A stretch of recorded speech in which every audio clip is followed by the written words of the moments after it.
आदरणीय अनिल दादांनी मला त्या तालुक्याचा अध्यक्ष केलं। त्या ठिकाणी हजारो महिलांना आपण त्या ठिकाणी तो योजनेचा लाभ मिळवून दिला। बऱ्याचशा बँकेच्या तक्रारी होत्या, त्या आम्ही कार्यकर्ते या उभ्या केल्या। दादा, तुम्ही आम्हाला ताकद दिली, तुम्ही आम्हाला या नंदुरबार जिल्ह्यामध्ये नवापूर सारख्या ठिकाणी तुम्ही राष्ट्रवादीसाठी विधानसभेची जागा घेतली आणि माझ्यासारख्या एका नवख्या तरुणाला तुम्ही त्या ठिकाणी संधी दिली। खूप मोठी धाडस अजित दादांनी केलं, पण दादांनी सांगितलं भरत घाबरायचं नाही, मी तुझ्या बरोबर आहे, पक्ष तुझ्या बरोबर आहे। मी शेवटच्या क्षणापर्यंत लढलो।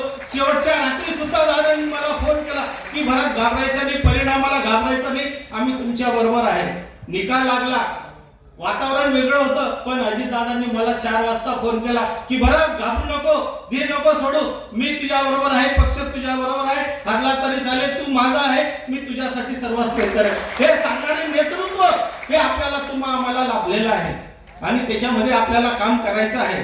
दादा, अजून एक आमची विनंती आहे की आदिवासी सहकारी साखर कारखान्याचा आपल्या आशीर्वादाने मी चेअरमन आहे, पण त्या ठिकाणी कारखान्यामध्ये बऱ्याचशा अडचणी आहेत। ज्यांना कारखाना चालवायला दिलेला आहे दादा, द्वारकाधीश कारखाना ज्यांच्याकडे हा कारखाना आहे, तर ते यावेळेस सुद्धा हंगाम चालू करण्यासाठी कुठंतरी नाणू करत आहेत। त्याच्यामुळे आमचे बरेचसे शेतकरी बांधव आणि ऊस तोडणी मजूर हे संभ्रमात आहेत। तर आमची आपल्यास विनंती आहे दादा की सहकार खातं हे आपल्याचकडे आहे। आपल्या आशीर्वादाने जर त्या ठिकाणी त्या द्वारकाधीश कारखान्याला आपल्याकडनं बोलवून आणि तसं त्यांना सांगितलं गेलं पाहिजे की राजकारण करण्याचा खेळ वेगळा आहे, पण इथं हा शेतकऱ्यांचा प्रश्न आहे आणि त्या शेतकऱ्यांसाठी तुम्हाला कारखाना चालू करावा लागेल। दादा, त्यांना बँकेचं जो ड्यूस असतं, एनओसी असते, ती सगळी संचालक मंडळाने दिलेली आहे, पण कुठेतरी आडमोठी धोरण हे करत आहे। पण आज आपण या ठिकाणी आला आहात, आमचे सर्व शेतकरी बांधव या ठिकाणी बसलेले आहेत। आम्ही सगळेजण आशेने या ठिकाणी बघत आहोत की दादा नक्कीच याच्यातनं मार्ग काढतील आणि आपला हा आदिवासी कारखाना पूर्ववत सुरळीत करेल, याच्यात तीळ मात्र शंका नाही। दादा, या नंदुरबार जिल्ह्यामध्ये ही जिल्हा परिषद ही काही वर्षापासून या ग्रामीण भागामध्ये आदिवासी जिल्हा परिषद अध्यक्ष आहेत।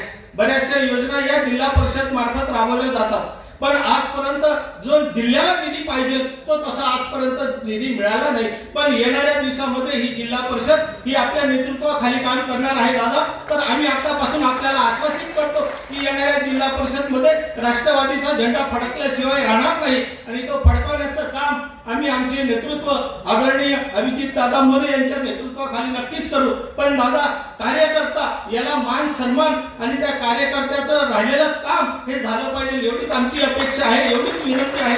जो तळागाळात